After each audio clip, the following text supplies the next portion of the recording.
Salut. Bon, une petite vidéo, on va parler du carry trade yen pour ceux qui ne connaissent pas. Pour ceux qui connaissent, ça vous donnera aussi quelques petites idées, pourquoi pas.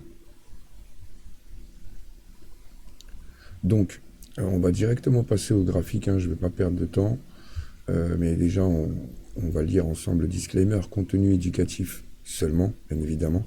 Je ne donne pas de conseils financiers personnalisés et tout trade comporte un risque, ne tradez que l'argent que vous pouvez vous permettre de perdre. Ok, disclaimer. Ah oui, je vous rappelle aussi que on a ouvert le site, il est disponible. L'adresse elle est en dessous, www.torinvest-trading.com. N'hésitez pas à aller jeter un coup d'œil. Alors on passe au graphique tout de suite.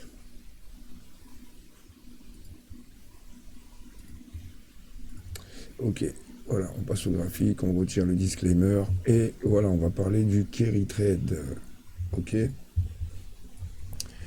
Et on est sur l'USD JPY. Donc qu'est-ce que c'est que le carry trade simplement, le carry trade, c'est acheter, emprunter, c'est-à-dire emprunter du yen à taux bas pour aller l'investir aux États-Unis ou ailleurs, mais surtout aux États-Unis quand le taux est plus élevé. D'accord? Donc c'est jouer avec le différentiel de taux. C'est ça le carry trade. Donc en gros, la BCE, que je raconte moi la BCE, la BOJ, pardonnez-moi, la BOJ était plutôt accommodante, BOJ accommodante pendant plusieurs années, accommodante, c'est-à-dire avec des taux très bas,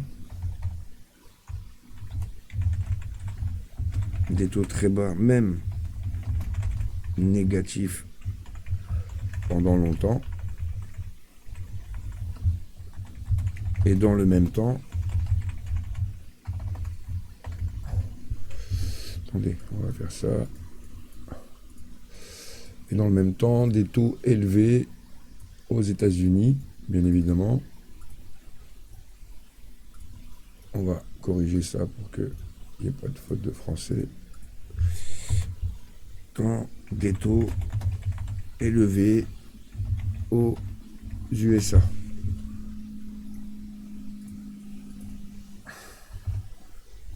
Et donc, de ce fait, quand la BOJ est accommodante avec des taux bas, très bas, voire même négatifs, et que dans le même temps, on a des taux élevés aux US, on a justement un positionnement sur les actifs US, des Japonais. Et donc, lorsque on a une BOJ comme actuellement va remonter ses taux, ok, on a ce qu'on appelle une réduction du différentiel de taux.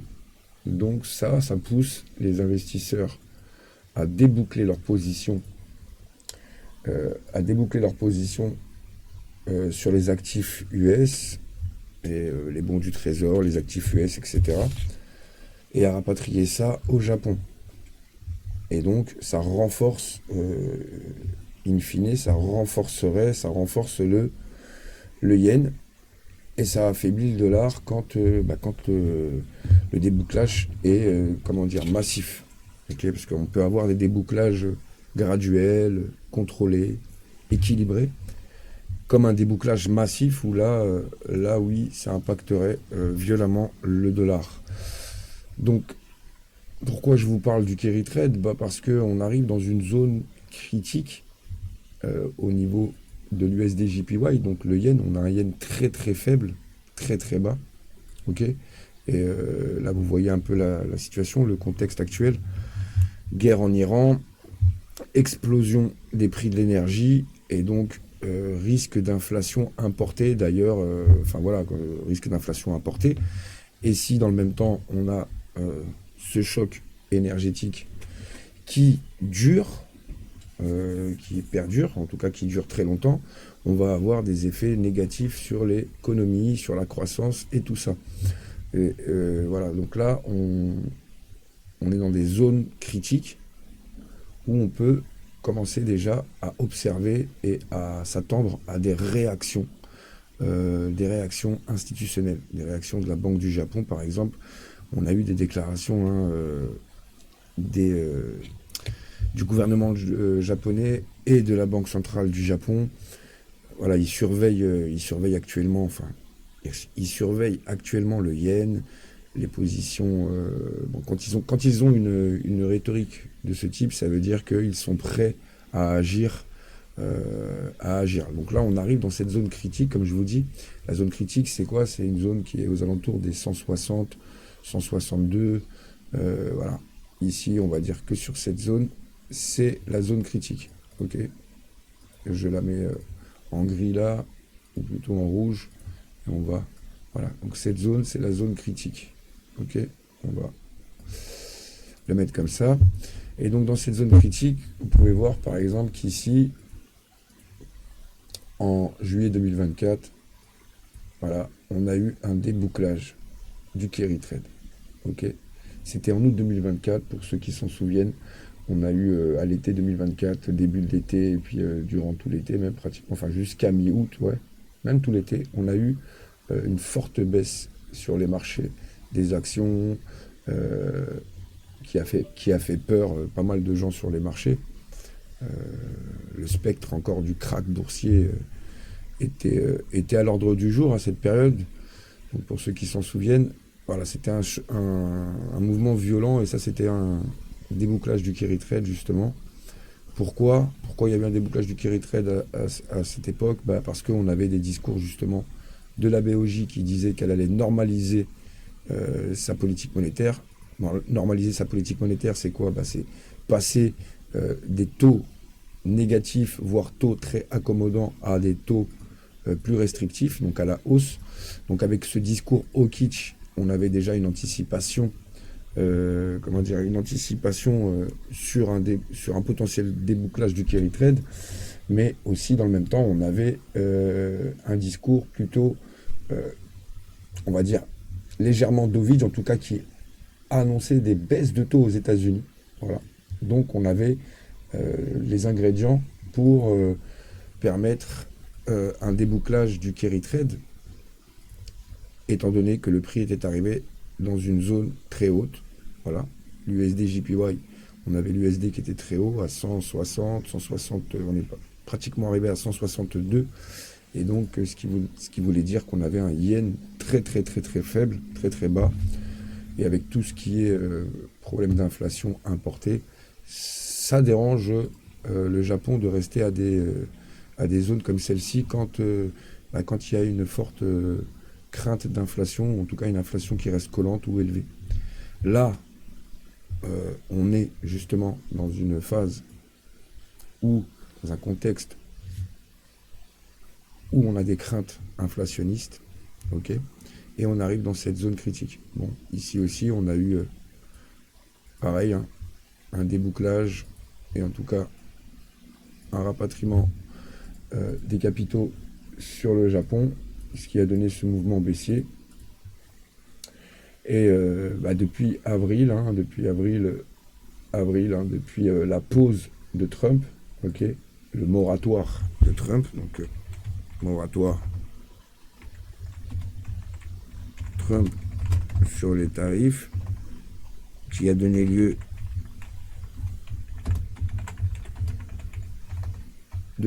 à une pause et une prolongation des négociations avec la Chine, par exemple. Voilà, donc on a eu ça sur cette période ici, là, à peu près ici, voilà, sur cette période qui a donné lieu justement à cette phase d'optimisme qui a ramené maintenant le yen très très bas et le dollar très haut. Bon, là on est sur une phase de stress et de forte demande sur le dollar. étant donné le contexte de guerre et de hausse de l'énergie,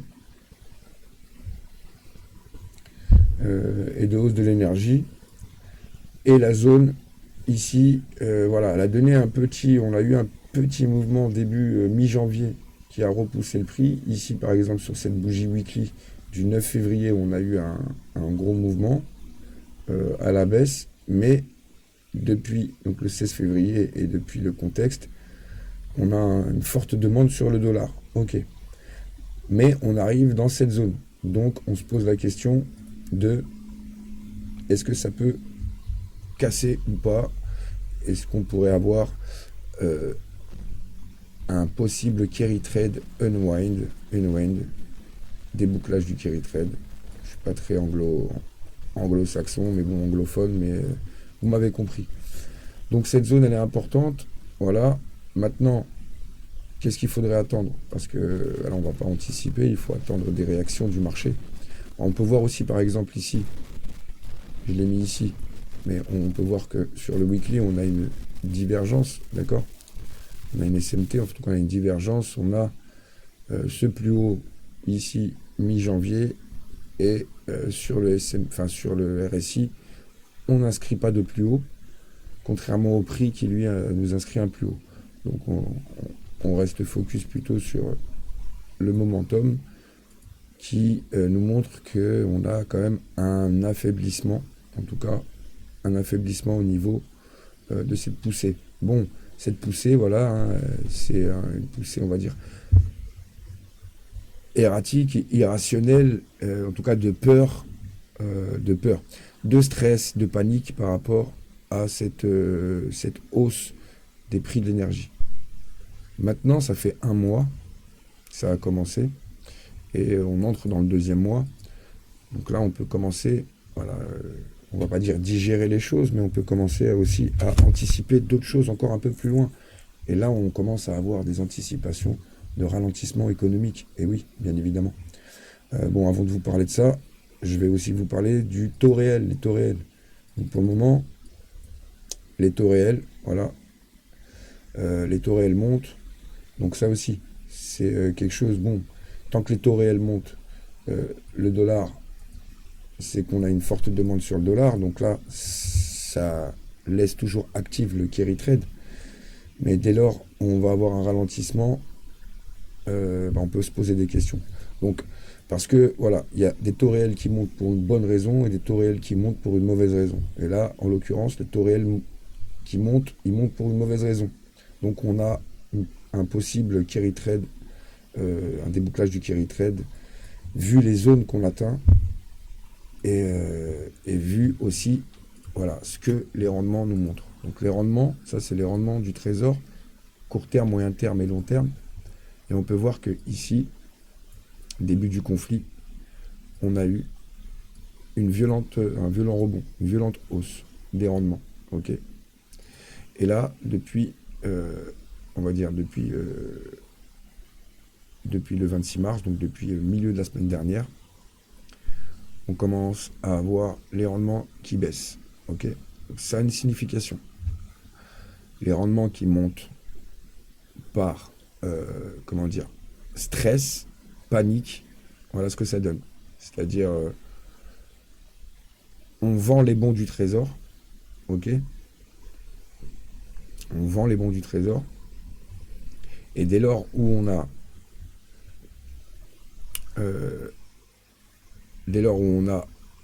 on va dire, comme je vous ai dit, pas digéré, mais compris un petit peu quelles seront les conséquences futures, on envisage d'autres scénarios, et on se dit, bon, ben, maintenant que la peur, elle est intégrée, la panique, elle est intégrée, maintenant, quelles conséquences il y aura ensuite? Et là, on commence à avoir peur, et on commence à vouloir se réfugier, se protéger. Et donc, on achète des bons du trésor.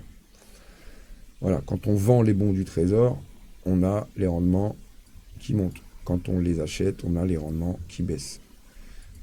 Et donc là, depuis le jeudi 26, on a plutôt des achats sur les bons du trésor. Ok, et ça, c'est parce que on est plutôt en train de comprendre, voilà, qu'il va y avoir un ralentissement économique dû à cette hausse de l'énergie. Il va y avoir un ralentissement économique, et voilà donc le mouvement qu'on a. Et là, on commence à avoir les ingrédients pour un débouclage du carry trade. Voilà. Donc, tant qu'on avait les rendements qui montent, bon, bah, c'est qu'on a une forte demande sur le dollar. Dès lors où on commence à avoir ce mouvement d'achat des bons du trésor, donc là, on commence à avoir un comportement de refuge. Et le yen, je reviens dessus, le yen étant sur cette zone critique. C'est une zone critique parce qu'elle est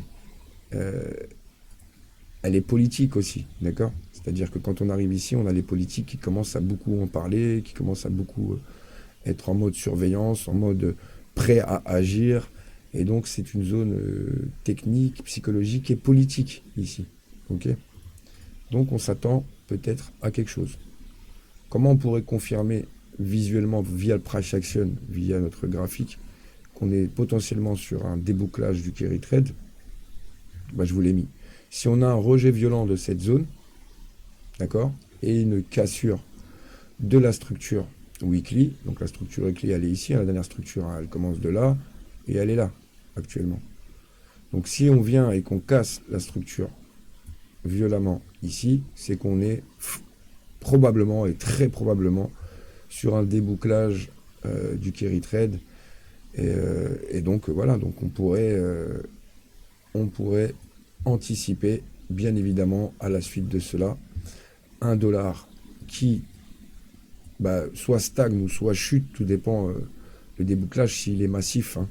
Donc voilà, bien regarder si on a un vrai rejet violent avec de la volumétrie qui suit et une cassure de cette zone-là, on pourrait envisager un dollar qui chute et donc des indices, des indices aussi. Bien évidemment, le Nasdaq chuterait aussi violemment puisqu'on aurait un débouclage des actifs sur les actifs US, les actifs à levier et US. Mais par contre, on aurait potentiellement un euro qui pourrait remonter. Bon, en tout cas, pas intrinsèquement, mais en tout cas pas pour de bonnes raisons, mais qui pourrait profiter de cet effet balancier. Mais on aurait un gagnant dans l'histoire, ce serait l'or qui, lui, pourrait exploser. D'accord? L'or pourrait, lui, exploser ensuite. Exploser. Donc voilà un petit peu ce qu'on va surveiller sur le USD/JPY et sur la politique de la BOJ et sur les taux US, voir si ça continue de chuter au niveau des rendements US, et on pourrait peut-être s'attendre à ce que cette zone rejette le prix. Voilà un petit peu mon idée et puis de quoi je voulais vous parler sur le carry trade. Allez vous renseigner, il y a plein de vidéos, il y a plein de choses pour vous faire comprendre les enjeux et l'importance du carry trade et l'impact sur la liquidité globale des marchés, parce que parce que les Japonais sont des gros investisseurs et puis détiennent une part importante de la dette US et voilà, le yen est aussi une valeur refuge et donc voilà, on a une normalisation de la politique monétaire au Japon. Donc tout ça, c'est un changement de régime. Maintenant, reste à savoir si le changement de régime va continuer de s'opérer de façon graduelle, tranquillement, ou si justement ces chocs externes vont pousser à ce que la BOJ agisse de façon plus agressive. En tout cas, nous, on reste attentifs. Moi, je reste attentif à ça. Et il y aura peut-être des bonnes opportunités à trader, à jouer lorsque le signal nous sera donné. Voilà. Allez, je vous dis à très vite pour un prochain point, sur une prochaine idée de trade, sur une prochaine idée de marché, etc. Faites attention, les marchés ont changé, je ne sais pas si vous avez pu le remarquer, mais faites attention, les marchés ont changé, l'algorithme est différent par rapport aux années précédentes et on commence à s'en apercevoir tous les jours actuellement. Allez, à très vite et je vous souhaite bonne session de trading à toutes et à tous.